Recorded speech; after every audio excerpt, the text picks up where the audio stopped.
মাছ ধরার এই মহান পেশায় এই বাচ্চারাও জেলেদের খাতায় সাময়িকের জন্য নাম লিখিয়েছেন। বিশেষ করে এই যে সবচেয়ে বড় যেই জেলেকে দেখছেন, আমার কাছে সবচেয়ে আকর্ষণীয় লেগেছে আজকের ভিডিওটি তার মধ্যে দিয়ে। আর তারা তো অলরেডি মাছ ধরার জন্য ব্যাকুল হয়ে আছে, আর সে তো অলরেডি মাছের পোটলা নিয়ে বসেই আছে, আমাকে দেখাচ্ছে এই যে মাছ, কি কিউট! বাবা রে বাবা, এত কিউট একটা বাচ্চা, মানে আমি যেভাবে বলি সেভাবেই দেখাচ্ছে। আর ওরা দুজন একটু বোঝে, ওরা দুজন আমার সাথে ওইভাবেই কথা বলছে। বাট সে তো এক নেতা, সে গাউসিয়ার নেতা বলে কথা। আর জিজ্ঞেস করলাম বাসা কোথায়, বলো ওই ওখান দিয়ে। এখানে আবার দেখতে পাচ্ছেন ছোট্ট করে একটু ধানের যে শির না শির বলে সেটাও জানি না, ধানের কিছু অংশও দেখাচ্ছি। জিজ্ঞেস করলাম কী মাছ পেয়েছো। তো নেতা সাহেব আমাকে মাছ দেখাতে চাচ্ছিল না অবশ্য, মানে ওই যে লাল নেতার কথা বলছি, সবচেয়ে বড় নেতা। এই নেতা আবার বলে যে মাছ চলে যাবে। তো সে কাদা মাখা, মানে অবস্থাটা কি আপনি একটু যদি ভালোভাবে তাকে দেখেন, বেশ আকর্ষণীয়। ভিডিওর সবচেয়ে মূল অংশ হচ্ছে সে। আমি কাদা মাটি পাড়ায়া তারপরে হচ্ছে তাদের কাছে মূলত গিয়েছিলাম, একটু সামান্য ভিডিও করেছিলাম। ওদের কাছে যাওয়া আমি অনেক দূর থেকে আর কি ফলো করতে তারপরে গিয়েছি।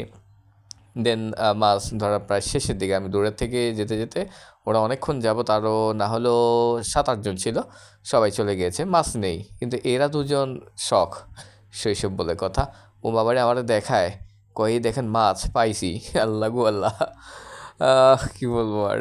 আর আমি ছোটো ছোটো করে মূলত আপনাদের সাথে ভিডিওগুলো দেখাই, ভালো লাগে, আপনারাও খুব পছন্দ করে থাকেন, যার জন্য এই ধরনের ভিডিওগুলো আপনাদেরকে দেখাই। আর কি বলবো, মনে হচ্ছে কোনো এক মাঠ, এই পাড় থেকে ও পাড়, সীমানা নির্ধারিত নেই, এমন একটা জায়গায় এসেছি, একেবারেই নিকটবর্তী জায়গায়, যাদের বাড়ি আপনাদের গাউসিয়াতে আছে সেখানে আমি এসেছি।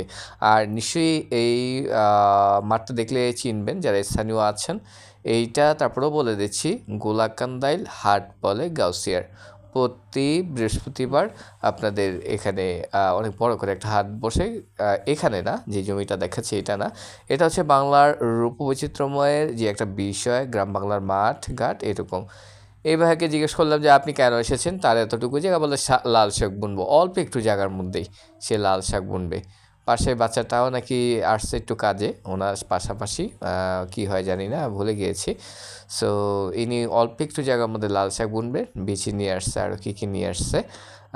উনি অবশ্য কোদাল কাঁধে নিয়ে চলে এসেছিল, এইটা আমার কাছে ভালো লেগেছিল। গ্রাম বাংলার ঐতিহ্য ধরে রেখেছেন এইসব ভাইয়ারা, এবং আমার মনে হয় না উনি পেশাদার কোনো কৃষক, আমার মনে হচ্ছে শখের যে একটা বিষয় থাকে সেই রকমের একটা প্রসেসিং করেই কিন্তু নিয়ে এসেছে। যাই হোক, আমার এই ভিডিওগুলো আপনাদের কার কাছে কেমন লাগে সেটা আপনারা কমেন্টস করেও জানাতে পারেন, অথবা আপনারা শেয়ারের মধ্যে দিয়েও জানাতে পারেন আমার এই ভিডিওগুলো আপনাদের কেমন লেগেছে। থ্যাংক ইউ সো মাচ যারা এই ভিডিওগুলো আপনারা দেখেছেন।